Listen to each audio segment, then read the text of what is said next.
Today I'm going to do something a little bit different. I'm going to try to make a video talking about puppy grooming.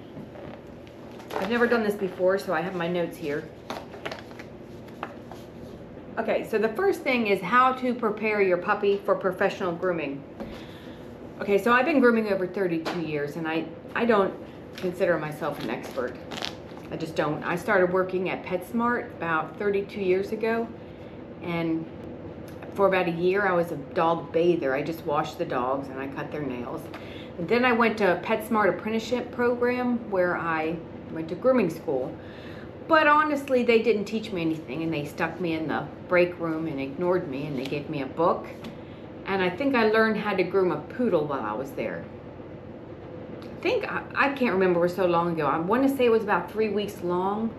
You have to sign a contract, agree to work with them for a year, and then you're not allowed to take their customers or whatever. That's how that works. You just go to another store where they train you to groom, but they didn't really train me. They were busy grooming dogs, and they kind of didn't want to be bothered. But anyway, my point is, I've been doing this a long time, and I still don't consider myself an expert, because I've been working by myself for over 20 years at this point. And it's like once you work alone, you kind of stop learning. And when I started grooming in the beginning, there wasn't internet or anything. You know, you just kind of copied off other people. And you don't need a license to groom dogs. Anybody can groom dogs, so there's no rules. Yeah, you can watch the internet now, but now I'm busy grooming dogs, so I'm not trying to learn. Anyway, most people want their dog shaved down if they have a long-haired dog. They don't want all that fancy stuff because they're not going to brush them, but that's a whole different topic. But I want to talk to you about puppy grooming. How to prepare your puppy for professional grooming. There's a couple things I want to talk about. You're going to need a slicker brush. Now, it all depends on the coat of the dog, which is a whole different topic. A metal comb is good, and a slicker brush. This video was not planned, so like this is not sterilized for the video, but it is a slicker brush. I just did a Maltese grooming video with this, so anyway. And just a metal comb. You're going to have to get them used to it. Now, honestly, these slicker brushes are sharp, and they will hurt your dog. So you have to be very careful. If you have a puppy, just to get them used to it, you might want to use a pin brush. See, it doesn't hurt. And some of them come with like little balls on the end. They're pin brushes, and they're even more gentle. You can get them from the dollar store. This one was not cheap, but I brush dogs while they're having baths, and I use a brush to brush them, and I just get those from the dollar store. They're pin brushes. Before they get their adult hair, which is super thick, for puppy hair, which is soft, just get them used to being brushed. Hold their legs, hold them. Because they're just going to pull back, and you don't have to, you know, if you can put them up on a table, you don't need a hydraulic table. This is hydraulic and it goes up and down. You just need one of those cheap grooming tables with a bar and a loop. For starters, if you have a Shih Tzu, Poodle, Cocker, anything that grows long hair, drop coat dogs, not a double coated dog, that's not what I'm talking about. The hair is totally different, but if you're dealing with puppy hair, you don't have to worry too much. Just get them used to. If you can take your comb, get them used to having their, if they have a beard, get them used to having their beard brushed. Maybe combing their eyes, their bangs, just gently, so they're not totally freaked out when they go to the groomer. And you may ask me, well, how old should the puppy be? As long as they have the first round of shots, I would say, see, this is why I haven't made these videos, because it all depends on the dog. Between 3 to 6 months. You can just come in for the first time for a bath, nail trim, ear cleaning, a brush out. Usually they get a bandana or a bow. It's just something simple like that. But they're going to be there for a couple hours at least, so just prepare yourself. A lot of people think, oh, can I stay and watch? No, you cannot. You cannot watch. Like, I make videos so my customers can watch their dogs being groomed from home. The owner's there when they're being groomed, the dog is just gonna try to jump off the table and get to the owner the whole time. Plus, people talk baby talk, and you don't want to talk baby talk. And if you're home, that's one thing. But in here, you really want to stay calm. I mean, you can talk a little bit, like softly, but honestly, I don't talk to the dogs. And I've never had a dog talk to me. Never. Dogs don't talk. Just saying. Stay calm. Okay. So you want to get them used to a brush. Thicker brush, pin brush, metal comb, comb everything. If you can just like comb between the toes, just to get them used to it. You don't have to, you know, go crazy, but every day, maybe when you're sitting down after dinner, you're watching TV, just hold your puppy and brush them a little bit. The ears, under their ears, you know, that's where they all get matted. They get matted under their arms. Socialization.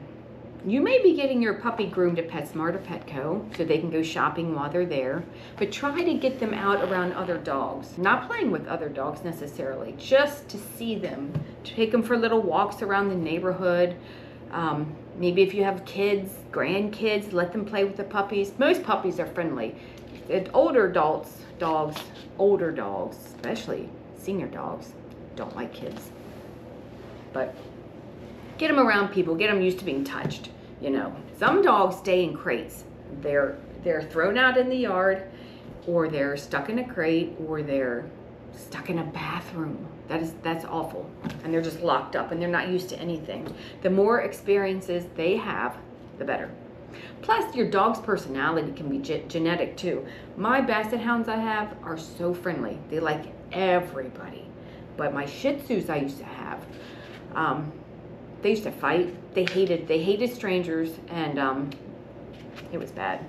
So I always think that it's genetic. Now, I'm not a trainer, but a lot of it is genetic. But you want to socialize them. Just like people. If they're not used to people, they don't know how to act when they're out in public. Same thing. Before you get to the groom shop, if it's a place that has grass, let them go potty. Let them go potty. People don't think about, I mean, I wouldn't either. I mean, how would you know? But the dog is going to be there a couple hours, and they have to go to the bathroom like they're puppies. Or even older adults. But if you can take your dog for a walk, maybe take them to the park before you go to the groomers to get rid of some of that energy, even though some dogs never calm down. But let them go potty. If you can't stop somewhere and walk them along before you get there, just go to their, like I have a yard outside of my groom shop. I have a fenced in area. Most people won't do it. But I ask them, before you even step in the groom shop, let them pee or poop. Like I have bags they can clean up after them in a trash can out there. But it's always, can you imagine if your dog has to go to the bathroom, they're just locked up in a cage for a couple hours? Like, can you imagine if you go get your hair done the whole time you have to go to the bathroom and you can't? How miserable is that? So let them go potty first. And also, like I said, let them drain some of that energy. Take them out first. Don't just scoop them up and take them to the groomers and drop them off. Especially first thing in the morning. 8 o'clock dogs always have accidents because nobody, well, that's not true. A lot of people don't even think about putting them out in the yard and letting them go potty. Okay, another idea. Are you worried about taking your dog to a groomer, who they are? You know, is it clean? Are the people nice? Of course, you're going to wonder that, but you don't really know. And this is what people do to me. It's a really good idea. They come in and they check me out. And I know what they're doing, which is fine. But you can actually do this. Just go in for a nail trim first and see what the people are like. Smell it. Does it smell clean? I mean, of course, dogs can have accidents. They might, you know, have an accident right before you walk in. But I'm just saying, you get a good idea. If you walk in and everybody's grumpy and they don't want to stop and they're like, can I help you? Can you come back later? You know, if they're mad all the time, then just don't go back. But just walk in and see. You can get a feeling. I mean, you never know. But like I said, people do it to me and it's actually a good idea. Just come in the first time for a nail trim and see, you know, let your dog get used to the groomer. Let somebody else hold the dog, and the groomer might want you to step outside or something while they do it, which is fine. But you still get to take a look around and see what they're like. Now, me, I work by myself, but some places have a different groomer.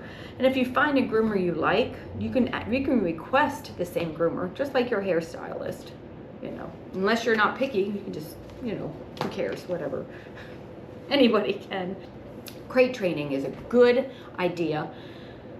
Let your dog get used to being in a crate. I honestly am not crazy about crates, but they are necessary. I had a dog once die. It was a puppy. She died 2 weeks after I got her. She broke her back trying to get out of her crate when I went to Walmart. I came home and she was dead. I hate crates, but I mean, sometimes they're necessary. You got to make sure that you get those. You can use the zip ties to make sure the edges are really tight and secure, because mine was a foldable dog crate and she somehow must have jumped, and I don't know how she got stuck in the bars, but in the metal where they meet, the collapsible edges, they meet it. She got, I don't know how she got it. Anyway, get them used to a crate, at least in a crate while you're home, and you can keep an eye on them, at least so when they go to the groomers, they're not totally freaking out because they've never been locked up before. If you're home, maybe just about like an hour while you watch TV, if you're going to be using a groomer. Because some dogs, they can't be crated. They totally go berserk and they like chew on the bars. They get their nails caught in the little grate holes. So having your dog used to being in a crate is a good idea. Also, get your dog, some dogs are not used to having anything around their neck, like a collar. You know, because we have to put this on your dog. There are some groomers that it says leash-free grooming. Honestly, I don't know how they do it, because putting a dog on a table that they can jump off isn't safe. Some people do it. I wouldn't do it. But some dogs totally freak out when you put this on their neck because they've never had anything on their neck. So make sure to take them for walks. Get them used to having something around their neck. Especially puppies. When you first put a collar on puppies, they don't like it. I mean, even if you don't leave a collar on your dog all the time, you could put it on for an hour a day or something, just to let them get used to that feeling. Some dogs are more sensitive than others. Like, some dogs don't need any training. They just come in and they're perfect. They're perfect for the bath. They're perfect. They just sit in the cage. They don't complain. They just lay down. It's amazing. But some dogs are super sensitive and they need to get used to stuff. Groomers put on bows or bandanas or even neckties, which I do. But let's be smart. You don't want to leave these things on your dog and then, like, you don't want to put, say you have a crazy husky, and they don't like cages anyway. But if you put your dog in a cage with their bandana and you leave for 6, 8, 10 hours a day at work, you come home, that dog may have eaten that bandana because they're bored and they have so much energy and they feel it and they want to get it off. And of course they're stuck in a cage. They're going to start chewing on it and they could eat it. Don't ever leave your dog in a crate with anything on their neck. I mean, you can, and they might be okay, but you're taking a chance that they could get injured. So like dog bandanas, bows, they're super cute if you're home and you're going to watch them, but it could be dangerous. I had a dog one time, it was a Brittany Spaniel. She had a choker. This is before I even knew, this is before I even did dog grooming. It was one of my first dogs I ever got. She had a choker and she was tossing and rolling and playing with the other dog. It was a Basset Hound. And they rolled together. Somehow that choker got caught. It got pulled and then caught on the other dog's collar, and then they flipped the wrong way. Long story short, she almost died and suffocated. She had blood coming out of her nose. Her eyes were starting to swell up, and I could not get that choker off. It was just strangling her, and she was like rolled and attached to the other dog, where the other dog had a regular collar on. So she wasn't choking, but they were still attached. I called the fire department and I called animal control. Like I couldn't get them apart while she had all this blood coming out. Nobody would come help. Finally, they panicked and they flipped the other way and it came untangled. But collars, bandanas, all that stuff can be dangerous, and I would only leave them on if they're supervised. Like if you're going somewhere, if you're going to the doggy park for the day, you want them to be cute, put their collar and their bandanas on, or if you're going to the vet, you want them to be cute. You know, when you're with them, it's great to dress them up, but it can be dangerous because they can eat them or they can get choked.